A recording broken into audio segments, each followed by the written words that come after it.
हर हर महादेव, जय भोलेनाथ। नमस्कार, मैं साधना पांडे मार्गदर्शन पे आपका स्वागत करती हूँ। तो दोस्तों, बहुत सारे लोग जो महाशिवरात्रि आई थी उससे मासिक शिवरात्रि प्रारंभ तो कर लिए हैं, लेकिन उनको नियम नहीं पता है कि वो किस प्रकार मासिक शिवरात्रि करेंगे और कैसे व्रत का नियम आपको लेना है। साथ साथ आज के वीडियो में जानेंगे कि हमारा प्रदोष कब पड़ रहा है, क्योंकि फाल्गुन मास के जो शुक्ल पक्ष का प्रदोष है वो किस दिन पड़ रहा है, और हाँ, नया व्रत प्रारंभ कर सकते हैं या नहीं। और सबसे बड़ी चीज़ कि ये जो प्रदोष है वो विशेष होता है। काशी में इस प्रदोष को बहुत विशेष तरीके से मनाया जाता है, क्योंकि ऐसी मान्यता है कि पूरा फाल्गुन मास भगवान भोलेनाथ को भी समर्पित है, क्योंकि इस फाल्गुन मास में भगवान भोलेनाथ का लिंग रूप में अवतरण हुआ था। साथ साथ इसी फाल्गुन मास में भगवान का विवाह भी हुआ था। इसी फाल्गुन मास की रंग भरी एकादशी को माता का गौना करा करके भी प्रभु जो है यानी भोलेनाथ जो है काशी नगरी लाए थे। इसलिए ये जो मास है वो बहुत विशेष है। तो आइए सबसे पहले तो हम लोग ये जानते हैं कि हमारा जो प्रदोष है वो प्रदोष कब पड़ रहा है। आज के वीडियो में मैं ये बताने वाली हूँ दोस्तों कि देखिए, प्रदोष काल का इतना ज़्यादा महत्व है कि अगर आप प्रदोष काल में महादेव की पूजा करते हैं ना, तो कुंडली की कोई भी ऐसे ग्रह हों जो आपको बहुत कष्ट दे रहे हैं, परेशान कर रहे हैं। पहली चीज़ तो ये आप मोटे में समझ लीजिए कि महादेव का जो भक्त होता है ना, उसकी कुंडली अलग रख दीजिए, बिल्कुल अलग रख दीजिए, कोई मतलब ही नहीं होता है, क्योंकि उसके ऊपर जब काल की नहीं चलती है तो ग्रहों की क्या चलेगी। तो इसलिए महाकाल भोलेनाथ के जो भक्त होते हैं उनकी कुंडली नहीं, बस उनके जीवन में महाकाल का ही उजाला होता है, भोलेनाथ का उजाला होता है। लेकिन फिर भी जो परेशान है किसी कारण से, उनके लिए आज विशेष उपाय भी बताने वाली हूँ कि कैसे और क्या होता है। और देखिए, प्रदोष का मतलब ही होता है संध्या का काल, जो लगभग 45 मिनट 1.5 घंटे का होता है। वो काल बहुत विशेष होता है। विशेष इसलिए भी होता है दोस्तों क्योंकि एक हमारे जो शास्त्र हैं उसमें एक चीज़ बताई गई है कि ये काल, ये समय इतना विशेष क्यों होता है। मैं पढ़ रही थी तो स्कंद पुराण में ये वर्णन था, तो मैं वो आपको बता देती हूँ आज की वीडियो में, क्योंकि हम लोग हमेशा कहते हैं प्रदोष काल में पूजा ज़्यादा फलदायी होती है, ज़्यादा फलदायी होती है, तो क्यों होती है, चलिए आज वो बता देती हूँ आपको। स्कंद पुराण के अनुसार जब समुद्र मंथन से विष निकला तो सृष्टि को बचाने के लिए आप सभी जानते हैं कि महादेव ने स्वयं वो विष पी लिया, और जिस समय उन्होंने विष पिया वह दिन ही त्रयोदशी का था। अब समझ में आया होगा कि प्रदोष इतना महत्वपूर्ण क्यों है। प्रदोष यानी त्रयोदशी का दिन ही था जिस दिन महादेव ने ये विष पिया, ठीक है। और टाइम क्या था, शाम का टाइम, गोधूली बेला का टाइम था, यानी कि जिस टाइम हम लोग पूजा करते हैं वही टाइम था। अब हुआ क्या, ध्यान से सुनिए। विष पीने के बाद प्रसन्न होकर शिवजी ने नंदी के मस्तक के बीच में खड़े होकर आनंद से तांडव किया। और रहस्य की बात तो ये है दोस्तों कि उस समय ब्रह्मांड के सभी देवी देवता शिव जी को प्रसन्न करने के लिए वहीं पे आ गए थे। माँ सरस्वती वीणा बजा रही थी, इंद्रदेव बांसुरी बजा रहे थे और ब्रह्मा जी तालियां बजा रहे थे। इसलिए प्रदोष काल का ये जो लगभग 45 मिनट से 1.5 घंटे का जो टाइम होता है ना, उसमें 33 कोटि जो हमारे देवी देवता होते हैं वो भगवान भोलेनाथ के पास, शिवलिंग के पास, कैलाश के पास वास करते हैं। और इसीलिए इस काल में जो एक लोटा जल चढ़ा देता है या केवल शिव जी को ले जा करके एक बेलपत्र अर्पित करता है या एक दीप प्रज्वलित करता है, उसका वारा न्यारा हो जाता है। ये ध्यान रखिए। इसीलिए आप लोग कहते थे ना कि मैं सुबह कर लेती हूँ, शाम को, आप जब मौका मिले तब करिए, क्योंकि सबकी अपनी अपनी क्षमता होती है, अपनी अपनी चीज़ें होती हैं। लेकिन जो प्रदोष काल का टाइम होता है ना, वो इसीलिए बहुत विशेष होता है और इसीलिए ये बहुत खास होता है। तो आइए दोस्तों, इस बार जो है जान लेते हैं कि कब आपको प्रदोष का व्रत करना है। वैसे तो एक चीज़ बता दूं दोस्तों कि इस बार जो है हमारा 1 मार्च को प्रदोष है। 1 मार्च को रविवार का टाइम है, रविवार का दिन है, इसलिए 1 मार्च को ये प्रदोष किया जाएगा और ये रवि प्रदोष है, ठीक है। तो रवि प्रदोष है, 1 मार्च को किया जाएगा। और रवि प्रदोष के दिन कुछ विशेष उपाय हैं जो मैं आगे आपको वीडियो में बताऊंगी। थोड़ा सा मैं जो हमारे भाई बहन हैं मासिक शिवरात्रि को लेकर बहुत दुविधा में है, तो आने वाली मासिक शिवरात्रि से पहले मैंने आपसे वादा किया था कि मैं आपको बताऊंगी कैसे करना है।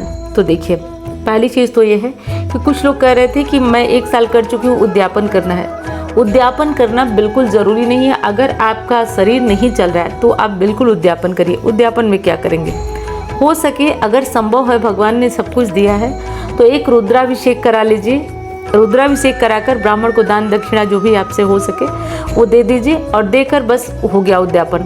चलिए, ये नहीं कर सकते आप, तब आप क्या करेंगे, तब आप सफ़ेद चीज़ों का दान करें, यानी चावल, चीनी, दूध निकाल कर किसी ब्राह्मण को दान दे दें।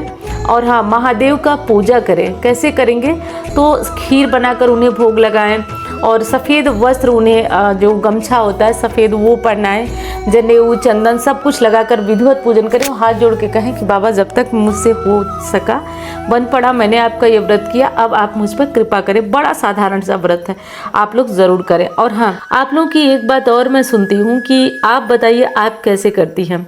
तो पहली चीज़ तो ये मैं आपको बता दूं कि मैं ऐसा कुछ भी आप लोगों को झूठ नहीं बताती हूँ, गलत नहीं बताती हूँ जो मैं नहीं करती हूँ, क्योंकि ये चीज़ें तो देखिए विश्वास की बात है, लेकिन मैं अपना जानती हूँ कि मुझसे नहीं बोला जाएगा झूठ, मैं जो है वो सत्य ही बोलती हूँ। तो बहुत प्रश्न आया था कि आप किस तरह करती हैं। मैं बिल्कुल साधारण तरीके से जो आपको बताती हूँ वही करती हूँ। और मुझे करते हुए ये मेरा दूसरा साल है, इसके पहले मैं की थी तो थोड़ा हेल्थ की समस्या थी मुझे, तो मैं छोड़ दी थी, लेकिन अभी जो है मैं कर रही हूँ और इस साल जो है दूसरा साल लग गया मुझे करते हुए। तो अच्छी बात है, मैं कर रही हूँ, महीने में एक व्रत होता है और बहुत अच्छा है। और अगर आप प्रदोष भी कर रहे हैं, मासिक शिवरात्रि कर रहे हैं, तो कोई एक करिए, क्योंकि ये व्रत अक्सर साथ में लड़ते हैं, तो आप एक ही करिए, जो भी करिए एक करिए, ये बहुत अच्छा रहेगा आपके लिए। इस विशेष बात का ध्यान रखिए।